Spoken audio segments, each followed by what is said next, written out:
The prophecy of the 10 kings. And the 10 horns which you saw are 10 kings who have received no kingdom as yet, but they receive authority for 1 hour as kings with the beast.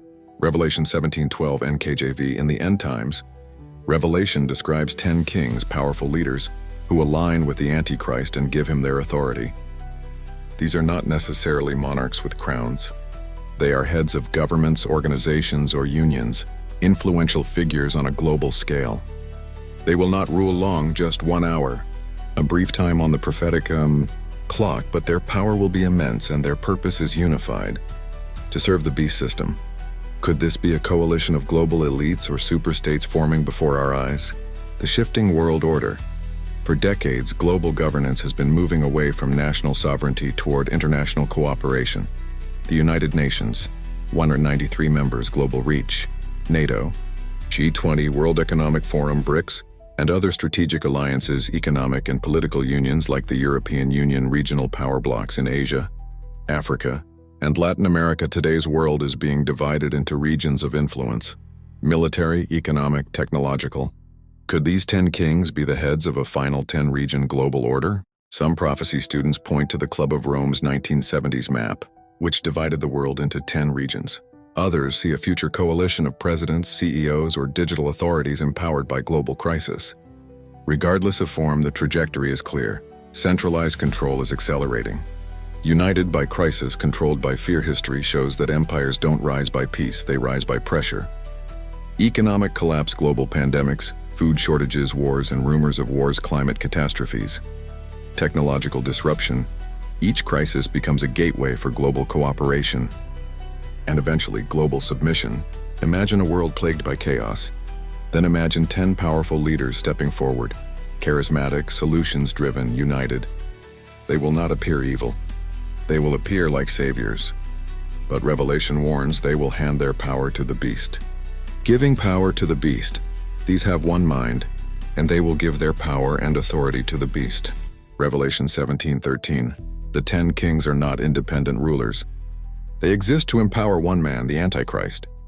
He will not rise alone. He will rise with permission and support. These 10 kings will align policies across nations, enforce loyalty to the beast. Who are the 10 kings, literal or symbolic? In Revelation 17:12, we read about 10 kings who rule with the beast for 1 hour. Some believe these represent 10 literal world leaders in a final global government, 10 regions of a future divided world, or even 10 elite organizations working together to support the Antichrist's rise. Whether literal or symbolic, one thing is certain: they move as one. These have one mind. Revelation 17:13, 10 voices, one agenda. They unify under darkness and lend their power to the Antichrist. This mirrors the Tower of Babel, a world united in rebellion, only now, with global surveillance, digital currencies, and AI as tools of control. The architecture of control, the beast system, enabled by the 10 kings, will not need tanks and bombs alone. It will rely on digital infrastructure, already in place.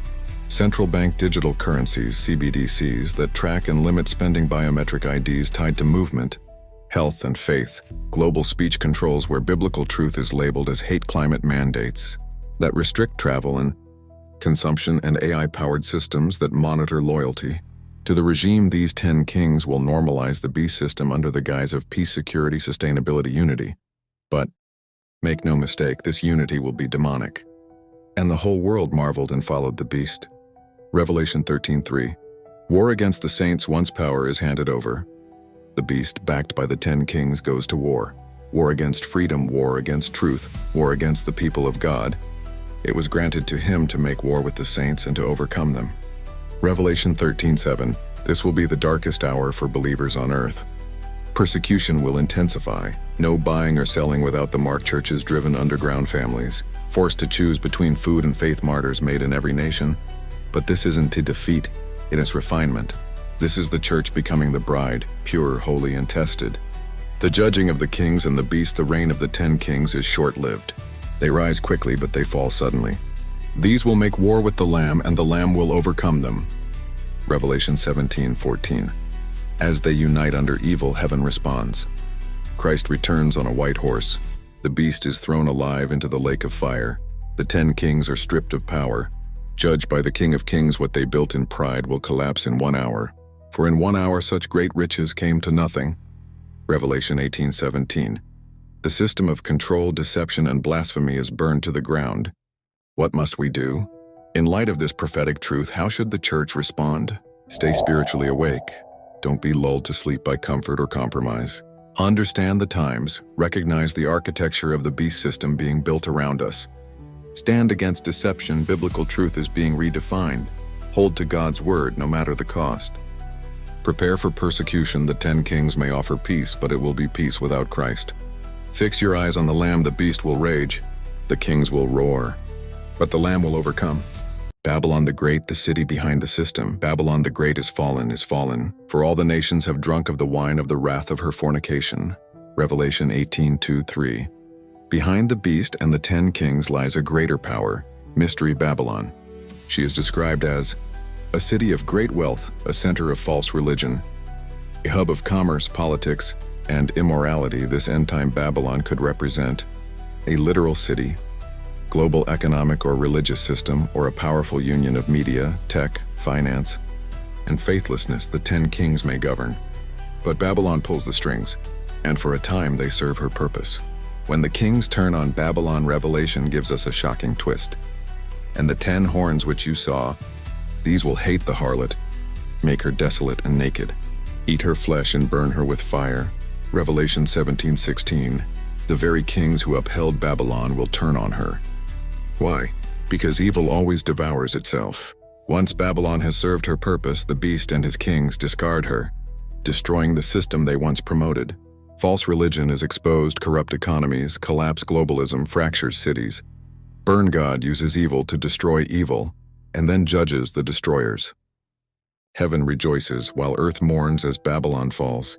2 voices rise and earthly leaders wail, "Alas, alas, that great city Babylon, for in 1 hour your judgment has come." Revelation 18:10. Merchants, kings, and shipmasters mourn their lost wealth and power. 2. Heaven rejoices.